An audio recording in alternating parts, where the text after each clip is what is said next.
This is the Paycheck to Daycheck Reselling Podcast. I'm Liz. And I'm Ashley. Together, we have been making money online collectively for over 10 years. Our mission is to help you start, learn, and grow a reselling business and to inspire you to turn your paycheck into a daycheck. The world is changing, and we want to help you change with it.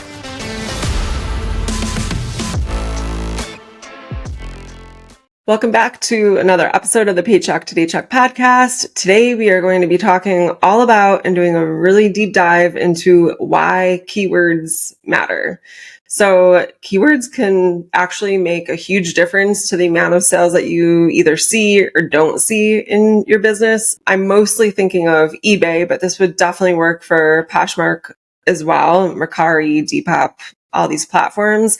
And the examples that I have in this episode are mostly like clothing examples. However, this certainly does not just apply to clothing resellers.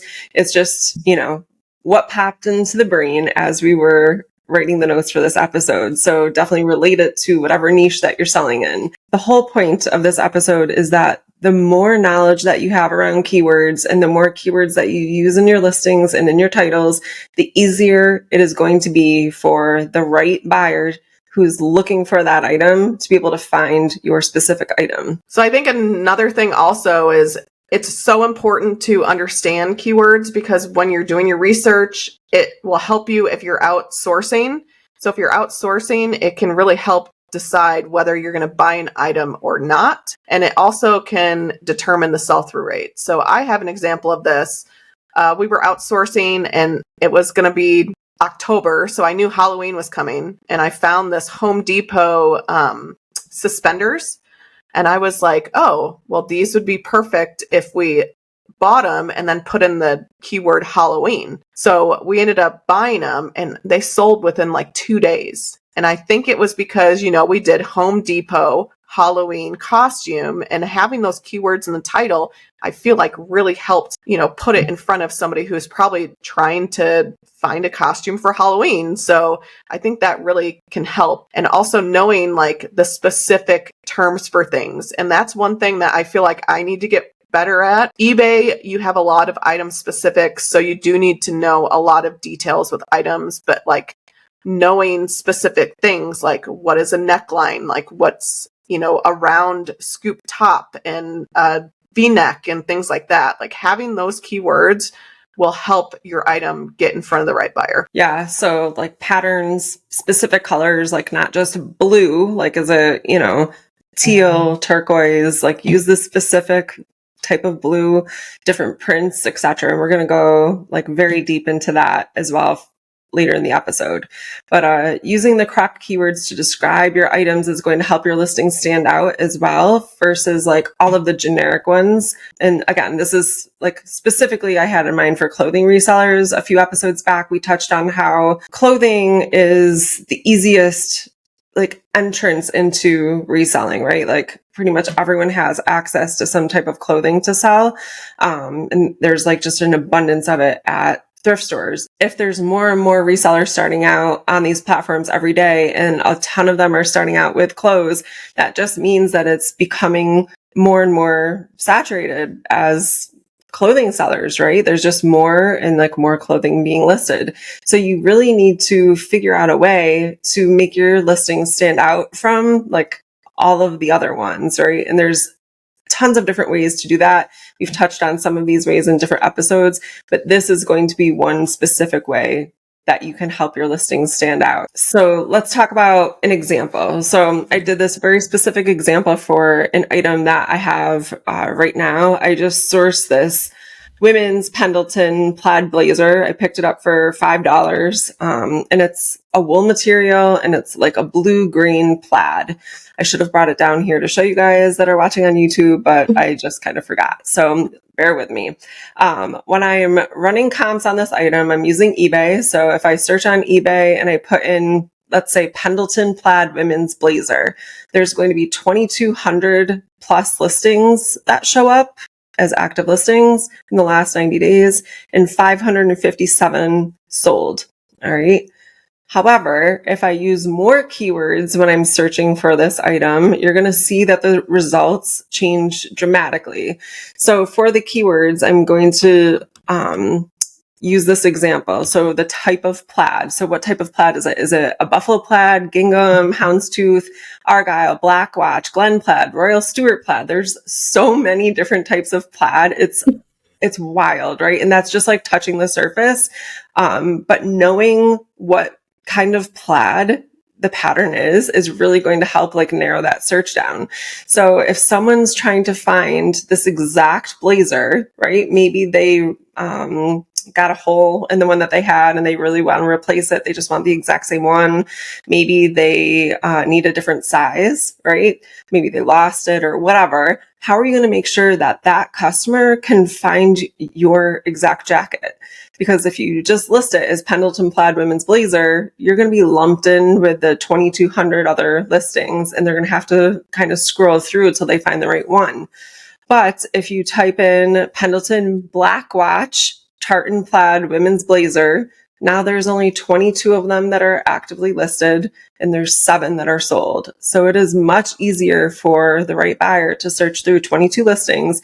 And on top of that, if you have the best photos, a ton of photos, your description filled out, a bunch of the item specifics, there's no reason that they won't buy yours. And if it's also priced right, keep that in mind, it has to be priced right, handling time, all that good stuff. There's no reason that someone would bypass yours versus someone else's if you have the best looking listing out of all the other 22 blazers that they're looking for, right? Well, what's interesting is over the weekend so Macari was running a special thing for sellers where if you listed 30 more items, you got a $20 coupon.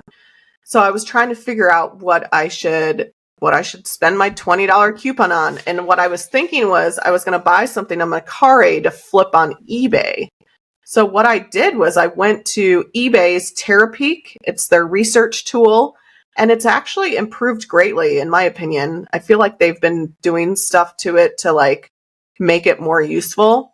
But I searched, I was looking for discontinued Bath and Body Works stuff because I'm like, okay, if I can search on eBay using Terapeak and then figure out like what's discontinued, then I can go to Macari and then I can kind of do reverse sourcing where I'm trying to find stuff on Macari that maybe somebody lists out of their house and they don't even know the value of it and they list it really cheap, and then I can buy it with my $20 coupon and then flip it on eBay. So that's what I was doing. But the keywords, that was so helpful to actually put in like just the keyword discontinued. And then I sorted by the highest price to lowest price, and I was able to see like what is selling on eBay that's a discontinued Bath and Body Works product. And just by putting in that one word, it really like narrowed down my search. So I was able to kind of get an idea of like what sells. I didn't find anything. Having that keyword in there, discontinued, it really like homed down the search, where if I wouldn't have put that, I would be searching through freaking endless products. And it's like, that would have been no use. So another thing is that, let's go back to the plaid real quick. Maybe the black watch plaid, right, is a very sought after pattern. Like you said, maybe it's discontinued, something like that. And maybe it sells for a premium versus like a buffalo plaid print, right? But you're not going to know that when you're doing your research unless you can specify the different types of plaid when you're checking out comps. So you could be leaving a ton of money on the table if you're not utilizing the proper keywords when doing your research, at the thrift store or wherever you're sourcing. Time for another reseller toolbox segment. Are you looking to grow your reselling business? List Perfectly is a tool I personally use to cross-list my items. Cross-listing gets my items in front of more buyers, which has helped increase my sales. Whether you're part or full-time reseller, List Perfectly has 3 monthly plans to choose from, starting at $29 a month. Each comes with a 5-day money-back guarantee and endless tutorials to get the most out of the software. You'll also have access to their Facebook group where you can ask questions and connect with other members of the List Perfectly selling community. Use coupon code DAYCHECKERS, all lowercase, to get 30% off your first month. Link to try List Perfectly is in the description or show notes below. We definitely believe that done is better than perfect, but as we have talked about before, selling clothing specifically is getting more and more competitive. This isn't just for clothing sellers out there, though. This is for everyone.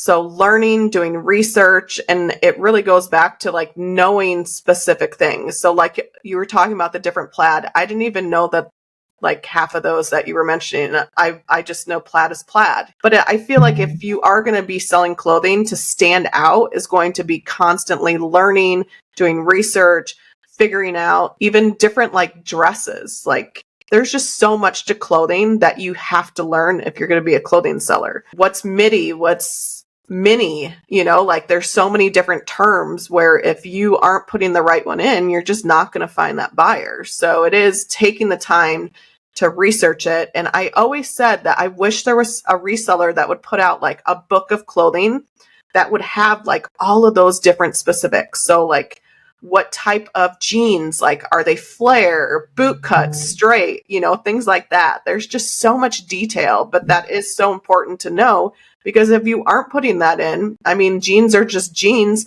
and your listing is just going to be lost in a land of listings. Like unless you have those keyword specifics, you're just not going to stand out. Like that's a lot of reason why your listings aren't selling. I mean, it could be a big factor, could be pictures. It could be, you know, you don't have the right information, but a lot of it is you don't have the right keywords to make your listing one of 22 instead of one of 2,000. Right. Yeah. You know, the plaid is a good example. I think, especially this time of year, we're recording this right in the beginning of November. And it's pretty, you know, that's a pretty popular print to wear like around the holidays and in the winter time. Right. So, and because there's so many different types of plaid, if you're a clothing reseller, you should, you know, take some time after you listen to this or later today and just go do a deep dive on like the different types of plaid. I think you're going to be mind blown. Right. I didn't really know a lot of them either. And in doing research for this episode, I was like, holy crap. And then I started reading about like the history of plaid, right? And like where the prints got, like where they got their start and why, and like the different clans that they're associated with, right? So go do a deep dive on the different types of plaid, and then you're going to be able to recognize them and know for your research purposes next time you're out sourcing, if you come across, you know, a plaid blazer, plaid, you know, pullover, something like that, you're going to be able to more easily recognize that, and then be able to do more specific research to know if it matches your sourcing criteria, and also help you determine what the sell-through rate is more properly. So again, the keywords are very important. I know that, you know, like we said before, done is better than perfect. It's definitely better to get your listings up.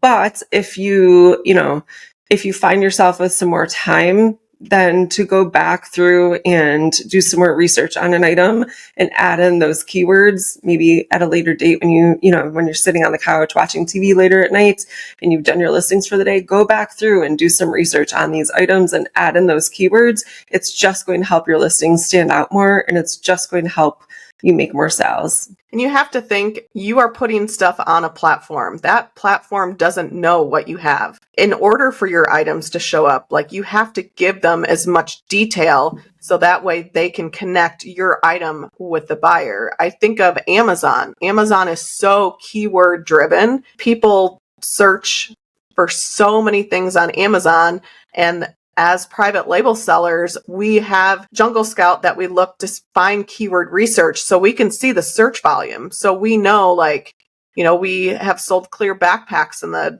past. So that was one of our products that we sold. And so if you look and you use those research tools, like on eBay, you could use TerraPeak, but on Amazon, we use Jungle Scout. And if you search clear backpack, you can see everything that people are searching. So sometimes it's also like going into the search and seeing like what words you're putting into the search and what is it coming up with. Because if you're doing like size 14 straight leg jeans and you're coming up with all of those or 2,000 items, you're not being specific enough. And I like that advice of going back through your old listings. Like maybe your listings aren't selling because they're not specific enough. It's just too broad what you're putting into your listing. So I think keywords are definitely something that, especially if you're just starting out, take the time to learn the different niches. And if you're going to focus on clothing, then learn everything that you can about clothing. So then that way it's just going to help you get more sales. All right, guys, that's a wrap on today's episode. Thank you so much for listening to the Paycheck to Daycheck Reselling Podcast. Anything we mentioned in this episode will be linked down below in the show notes or description down below. Be sure to share this episode with anyone you think it will help and follow us on social media at P2D Podcast. Thanks again for listening. Keep working towards that Daycheck.